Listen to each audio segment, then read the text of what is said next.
ஸ்ரீமத் ராதாரமண கோவிந்த. பெரியாழ்வார் அருளி செய்த பன்னமாடங்கள் என்று சொல்லும்படியான 10 பாசரம்.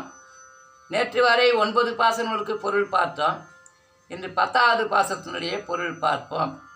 பாண்டிய நாட்டில் 108 திவ்ய தேசமான திவ்ய தேசத்தில் ஒன்றான திருக்கோட்டியூர் என்னும் சொல்லும்படியான திவ்ய தேசம். அந்த திவ்ய தேசத்தில் எம்பெருமான் கண்ணன் அவதாரம் பண்ணதாக பெரியாழ்வார் சேதிக்கிறார். மதுராவில் பிறந்தான் கண்ணன் பிறந்தான்னு பெரியாழ்வாருக்கு தெரியும். ஆனாலும் ஆழ்வார்கள் அவதாரம் போகிறா 12 ஆழ்வார்களும் தமிழ்நாட்டில் தான் அவதாரம் பண்ணாங்க. ஆகினால வட இந்தியாவில் உத்தரப்பிரதேச மாநிலத்தில் மதுராவில் பிறந்த கண்ணனை திருக்கோட்டியூரில் அவதாரம் பண்ணதாக தெரிவிக்கிறார் பெரியாழ்வார். தமிழ்நாடு தாய்மொழி, தமிழ் பாசுரங்கள் ஆகினால நம்ம நாட்டில் பிறந்த மாதிரியே பெரியாழ்வார் பாடி அருள் செய்த பாசுரம். வண்ணமாடங்கள் சூழ் திருக்கோட்டியூர். அழகான வண்ணம்னா கலரு, மாடங்கள்லாம் மாட மாளிகை கோடகோபுரம் சொல்லும்படியான அந்த திருவாய்ப்பாடியில் கண்ணன் அவதாரம் பண்ணதாக தெரிவிக்கிறார்.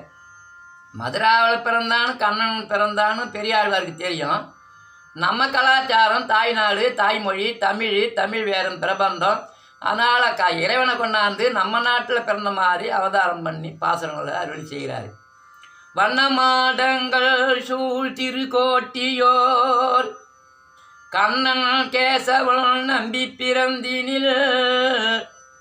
இங்கே முன்ன வரியில் கண்ணனை போட்டார். 2வது கேசவன். கேசவன்னா தலைவன், நாராயணன் அர்த்தம். கேசிக்கு என்ற அரக்கனை கொண்டதனாலே எம்பெருமானுக்கு கேசவன் பேர். அப்பேற்பட்ட அந்த நாராயணன் தான், கேசவன் தான் கண்ணனை அவதாரம் பண்ணான்னு முதல் பாட்டில் தெரிவிக்கிறார். கண்ணன் கேசவன் நம்பி பிறந்தின்னு சொன்னார். ஆனால் கேசவன் கண்ணன் நம்பி பிறந்தின்னு சொல்லலை. கண்ணன் கேசவன் நம்பி பிறந்தினில். கேசவன்னா நாராயணன் தான் கண்ணனை அவதாரம் பண்ணுகிறான்னு தெரிவிக்கிறார். இது முதல் பாட்டு. இப்போ கடைசி பாட்டுக்கு வருவோம். சென்னல்லால் வயல் சூழ் திருக்கோட்டியோர். 108 திவ்ய தேசத்தில் பாண்டிய நாட்டில் ஒரு திவ்ய தேசமான திருக்கோட்டியூர்.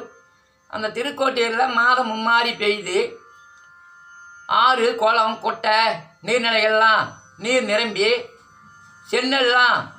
நீர்நிலைகள்லாம் சென்னெல்லாம் தழைத்து ஓங்கி நெல் விளைச்சலாக இருக்குதான். சென்னல்லால் வயல் சூழ் திருக்கோட்டியூர். தாமரை வயல் எங்கே பார்த்தாலும் மாந்தோப்பு, தாமரை வயல்னு தெரிவிக்கிறாரு. தனி மரமாக இருந்தால் தனி மரம், ஒரு 100 மரமாக இருந்தால் தோப்பு, வாழைத்தோப்பு, கரும்பு தோட்டம், சவுக்கு தோப்பு, அந்த மாதிரி தோப்புன்னு சொல்கிற மாதிரி தாமரை வயல். ஆமையில் முதுகத்திலை குதி கொண்டு தூமலர் சாடி போய். தூமலர்னா பெரிய மலர், தூணா பெரிய, மானா பெரிய, மலர்களில் பெரிய மலர் எதுனா தாமரை. நீர்நிலைகள்லாம் நிரம்பி தாமரை வயலாக இருக்குதான். நெல்லுலாம் நல்லா செழுமையாக விளைஞ்சி எங்கே பார்த்தாலும் ஒரே நெல் வயலாக தெரியுதான். சென்னல்லால் வயல் சூழ் திருக்கோட்டியோர். மண்ணுன்னா புகழ்ன்னு அர்த்தம். இந்த 3 உலகத்தையும் உண்டு உமிழ்ந்து படைத்து காத்து ரட்சிக்கும்படியான, புகழ் நிலைத்திருக்கும்படியான, ஓங்கும்படியான எம்பெருமான் நாராயணன். மண்ணு நாரணன் நம்பி பிறந்தன்மை. இங்கே நாரணன் சொன்னார், மண்ணு நாரணன். அங்கே கண்ணன் முதல் பாட்டில் கண்ணன் கேசவன் நம்பி பிறந்தன்னு சொன்னார். இங்கே மண்ணு நாரன், கேசவன் நாராயணன் எல்லாம் ஒன்று தான். அப்போ நாராயணன் தான் கண்ணனை அவதாரம் பண்ணுகிறான்னு பாசத்தில் தெரிவிக்கிறார். மண்ணு நாரணன் நம்பி பிறந்தன்மை. இப்போ அவதான் நாராயண வைகுந்தத்தினால சாது சனத்தை நலிகும் கஞ்சனை சாதிப்பதற்கு. சாதுன்னா அமைதியாக வாழறாங்களாம் உலகத்தில். அப்படி அந்த சாது சனம்னா தமிழ், ஜனம்னா வடமொழி, ஜா வரக்கூடாது. சாது சனத்தை நலியும் கஞ்சனை சாதிப்பதற்கு. கஞ்சனை அழிக்கணும். சாதுவாக அமைதியாக வாழற மக்களை மண்ணுலகத்தை இம்சிக்கிறான், தேவர்களையும் இம்சிக்கிறான். அவனை அழிக்கிறதுக்காக ஆதியம் சோதி உருவை அங்கு வைத்து, அங்குன்னா எங்கள் வைகுந்தத்து நிலை, வைகுந்தத்திலிருந்து அங்கு வைத்து இங்கு பிறந்த எங்கே பிறகுறாரு? மண் உலகத்தில் மண்கொள் வசுதேவர் தம் மகனாய் வந்து தின்கொள் அசுரரை தேய வளர்கின்றான்.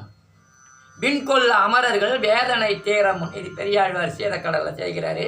விண்ணா ஆகாயம், அமரன்னா தேவர்கள். விண்கொள் அமரர்கள் வேதனை தீரமுன் மண்கொள், அந்த தேவர்களையும் கொடுமைப்படுத்துகிறான், மண்ணுலகத்து மாநில அமைதியாக வாழ்கிற மக்களையும் கொடுமைப்படுத்துகிறான். நம்மாழ்வார் சொல்கிறாரு, இங்கே பெரியாழ்வார் சொல்கிறாரு, சாது சனத்தை நலியும் கஞ்சனை சாதிப்பதற்கு ஆதியும் சோதி உருவை அங்கு வைத்து இங்கு பிறந்த. இங்கு மண்ணுலகத்தில் மண்கொள் வசுதேவர் தம் மகனாயும் தேவகிக்கும் வசுதேவருக்கும் மண்ணுலகத்தில் கண்ணனை அவதாரம் பண்ணுறார். மச்ச கூர்ம வராக நரசிம்ம வாமன பரசுராம ராம பலராம கண்ணன் 9வது அவதாரம் பண்ண அவதாரம். ஒரு அவதாரம் ஒரு காரணத்துக்காக வந்து அந்த அவதாரம் முடிஞ்சு மறு அவதாரத்துக்கு போயிடுவாங்க. நிலையான அவதாரம் எதுனா நாராயணன். அதை தான் சொன்னார், மண்ணு நாரணன் நம்பி திறமோந்தன்மை. நாராயணன் தான் கண்ணன் அவதாரம் பண்ணான்னு தெரிவிக்கிறார்.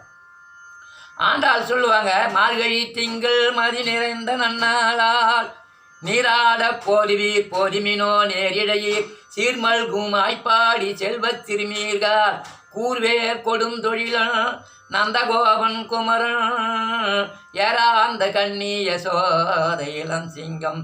இங்கே என்ன சொன்னாங்க? நந்தகோபன் குமரன் சொன்னாங்க, யசோத இளம் சிங்கம்னு சொன்னாங்க. அப்போ அவதாரத்தை கண்ணன் பிறந்ததை நந்தகோபுர பிள்ளை, யசோத இளஞ்சிங்கன்னா சின்ன பையன். அப்போ கண்ணனுக்கு மேலே பலராம ஒருத்தர் இருக்கிறான்னு மறைமுகமாக நாம்ளா தெரிஞ்சுக்கணும். அப்போ இப்படி சொன்னவர் கட்சியில் போய் ஆண்டாள் என்ன சொல்கிறாங்க? நாராயணனே யசோத இளஞ்சிங்கமும் நந்தகோபம்மா குமரன் சொன்னவங்க ஏன் அங்கே போய் கண்ணனே சொல்லலாம் இல்லையா? கண்ணனே நமக்கு பறி தருவான்னு ஏன் சொல்லலை? அப்போ நாராயணனே யார்? அந்த நந்தகோபன் குமரனும் யசோத இளஞ்சிங்கமும் நாராயணன் தான் அவதாரம் பண்ணி வந்துருக்கிறான். ஆகையினால நாராயணனே நமக்கே பறை தருவான். அப்போ அவதாரக்கான ஒரு நோக்கத்துக்காக வந்து அந்த குறிப்பிட்ட காலம் இது முடிஞ்சு போயிட்டுனா எப்போதும் வைகுந்த நிலைக்கு போயிடுவாங்க மற்ற அவதாரத்துக்கு. அப்போ நிலையான அவதாரத்தை தான் நம்ம சொல்லணும். கண்ணனை பார்த்தாலும் நாராயணனை பார்க்கணும், ராமனை பார்த்தாலும் நாராயணனை பார்க்கணும், மச்ச கூர்மா அத்தனை அவதாரங்களை பார்த்தாலும் எம்பெருமான் நாராயணாவே பாதிக்கணும். நாராயணனே நமக்கே பறை தருவான் பாரோர் புகழ படினோந்தேலோர் எம்பாவாய். அதே போல் குலசேகர ஆழ்வார் சொன்னார், நலம் திகழ் கடைசியில் எல்லாம் அவதாரங்கள்லாம் கண்ண அவதாரம் ராம அவதாரத்தெல்லாம் ரங்கன் அவதாரத்தெல்லாம் பாடிக்கினே போய் நலம் திகழும் நல்லியலில் தமிழ் மாலை நலம் திகழ் நாரணன் நடிக்கு நன்னுவாரே. அவதாரத்தெல்லாம் பேசினாலும் நாரணன் நடிக்கு, நாரணன்னா நாராயணன், நாரணன் நடிக்கு நன்னுவாரே நல்லியலின் தமிழ் மாலை 10 வல்லார் நலம் திகழ் நாரணன் நடிக்கின்னு. அதே போல் எல்லா ஆழ்வார்களும் அவதாரத்தை பற்றி பேசினாலும் கடைசியில் நாராயணன் கொண்டாந்து காட்டுவாங்க. இது பாசுற வழியாக நம்ம படிக்கும்போதே உணர்ந்து பார்க்கணும். சென்னலால் வயல் சூழ்திரு கோட்டியோர் மண்ணு நாரணன் நம்பி பிறந்தன்மை மின்னு நூல் விட்டு சித்தன் விரித்த. விட்டு சித்தன் பெரியாழ்வாருக்கு பேர், பெரியாழ்வார்னு பேர், விட்டு சித்தன் பேர். அப்படி ஸ்ரீவில்லிபுத்தூரில் அவதாரம் பண்ண பெரியாழ்வார் பாடின இந்த 10 பாசுரம் திவ்ய பிரபந்தத்தில் வண்ணமாடங்கள் என்று சொல்லும்படியான கண்ணன் அவதாரங்களை பற்றி பேசின 10 பாசுரத்தை மின்னு நூல். நூல்னா துணி தைக்கிறதுக்கு ஒரு நூல். இந்த 4000 திவ்ய பிரபந்தத்துக்கு ஒரு நூலுன்னு பேர். 4000 திவ்ய பிரபந்தத்தில் பெரியாழ்வார் அருளி செய்த வண்ணமாடங்கள் 10 பாசுரத்தை யார் சேவிக்கிறாங்களோ பண்ணு பாடல் வல்லார்க்கில்லை பாவமே. இது யார் வல்லவராயிருந்து தேர்ச்சி பெற்று பாடுறாங்களோ அவங்களுக்கு பாவம் அணுகாது. மின்னு நூல் விட்டு சித்தன், மின்னு நூல் விட்டு சித்தன். அவர் விட்டு சித்தனா பெரியாழ்வார் பாடி அருளி செய்த இந்த பாசுரம் மின்னு நூல் விட்டு சித்தன் விரித்த. விரித்தன்னா பரப்புறது, மக்களுக்கு பாடி அருளி செய்து புகழ பரப்புறது. விரித்த இப்பன்னு பாடல் வல்லார் கிள்ளை பண்ணுன்னா பாசுரங்கள், பண்ணா ராகம். அப்படி இந்த பாசங்களை யார் ஒருத்தர் பாடுறாங்களோ அவங்களுக்கு பாவம் அணுகாது தெரிவிக்கிறாரு. இதோட இந்த 10 பாசத்தினுடைய பொருள், பாசுரங்களுக்கு உண்டான பொருளை சொல்லியிருக்கிறேன். இதோட நிறைவு செய்கிறேன். நாளையிலேருந்து சீதக்கடல் 21 பாசுரம், திருவடி முதற்கொண்டு திருவடி வரையிலான தன் அழகை வர்ணித்து பாடுகிறாரு. ஆகையினால் நம்ம அடுத்த பதிவில் சீதக்கடலை பற்றி பார்ப்போம். குறை நிறைகள் இருந்தாலும் கருத்து தெரிவிக்கலாம். நன்றி, வணக்கம்.